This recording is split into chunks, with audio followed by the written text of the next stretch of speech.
because my next guest just testified before a federal grand jury. He says he was in possession of a trove of digital evidence from Diddy's freak-offs and parties. Combs' legal team vehemently denied the accusations on his behalf, while the rapper continues to be held in a Brooklyn jail since September, awaiting his May. The story of Shah Diddy Combs and his mother Janice delves into the complexities of family bonds, legacy, and an unconventional upbringing. Recently, rumors have surfaced about Janice's alleged involvement in her son's troubled life. Gossip suggests that the FBI may have taken her into custody, accusing her of playing a role in enabling or orchestrating some of the actions that have placed Diddy in the spotlight of scandal.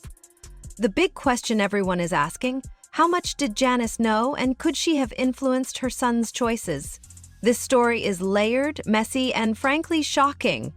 Well, certainly there's a lot of information that needs to be substantiated, investigated, and those kinds of things. But when we look at people who become offenders, we oftentimes see early exposure to whether that's or actual behavior, and we oftentimes see that within the family. To understand how we got here, we need to rewind to when Shah Combs was just a boy growing up in Mount Vernon, New York. Raised by a single mother, Janice, who was determined to give him everything life had to offer, she worked hard to shield him from the hardships they faced.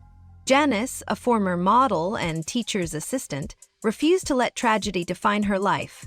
After losing her husband Melvin in the early 1970s, she stepped up to raise her son the best way she could.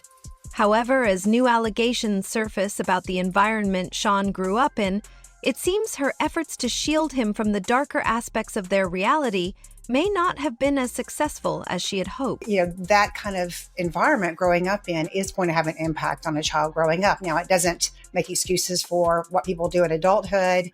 And the form that can take really depends on a lot of different things, including things such as what are the family values? Are the family values about, being open and honest about things? Or if there's trauma in a family, do families deal with it? Or how is that child raised? According to insiders and a recent documentary, Sean's childhood home wasn't the idyllic suburban haven it may have seemed.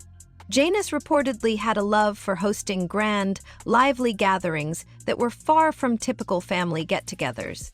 Guests would come from all walks of life, some from the streets of Harlem, others from the glamorous world of excess. While young Shah was often tucked away in another part of the house, it's said that the energy and antics of these gatherings left a lasting impression on him. I think another question that we just can't ignore is the fact as a role of power.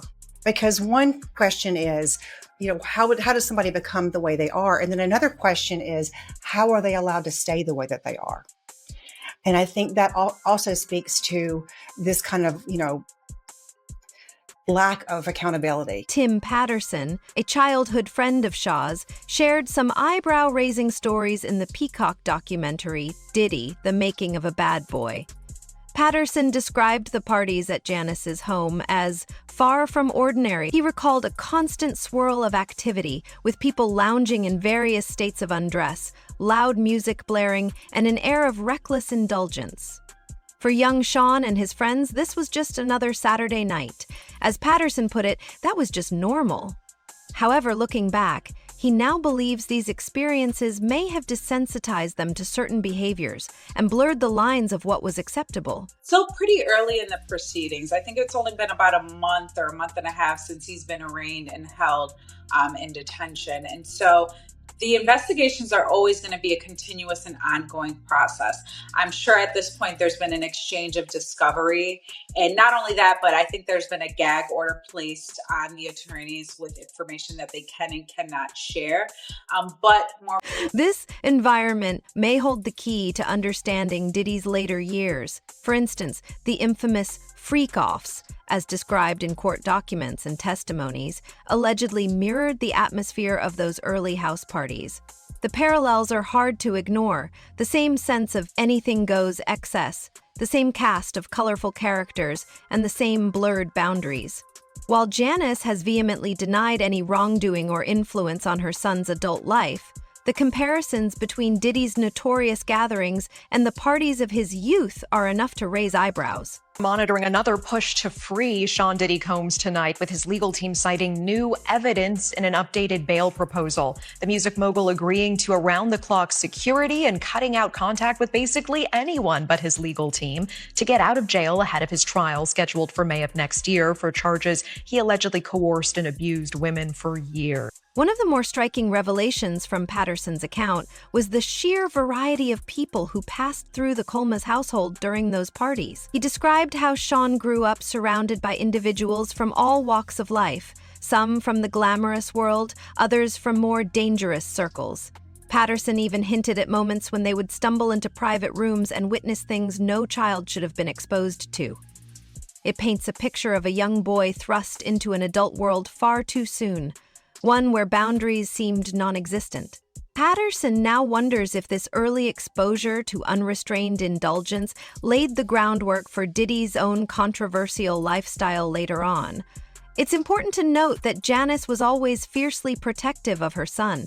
She worked tirelessly to put him through private school and even moved the family to a safer neighborhood, giving him the best shot at success. Yet, despite her best efforts, it's clear that the duality of Sean's life, the polished exterior of a private school education and the chaotic energy of those weekends at home, created a complex foundation for the man he would eventually become. If he does this new, quote, robust bail package, you can avoid and evade. And he is very connected with people that can help him avoid and evade. I'm not saying he will, but I would be surprised if the court grants him a bond. When the federal government wants you detained, you are normally detained. And here it was a very far-reaching situation that he was involved. Sean has spoken openly in past interviews about how his mother's sacrifices inspired him. He often credits Janice with teaching him the value of hard work and resilience. However, he has also shared moments from his early experiences that suggest a more complicated reality. In one interview, he recounted how he began seeking attention from women as early as 4 or 5 years old, attributing this to times when his mother's friends would cradle him on their laps. While he framed these memories as innocent awakenings, critics argue that they reflect how early exposure to adult behaviors may have shaped his perceptions and later choices. So remember when I said Diddy mother might be the originator of the freak-offs? Mm-hmm. All right, so apparently tomorrow there's the Peacock is dropping. The Diddy documentary is called Diddy, The Making of a Bad Boy, and the doc gets into Diddy's childhood and his experience growing up in connection to the lawsuit and assault allegations he's currently facing. The intrigue doesn't stop there. As Sean grew older, he began to carve out his own path, one that in many ways mirrored the chaos of his upbringing. Just as Janice's home was a revolving door of personalities, Shah's adult life became synonymous with elaborate parties and larger-than-life personas. He built an empire around the art of indulgence, but as recent allegations suggest, the lines between celebration and exploitation may have become dangerously blurred.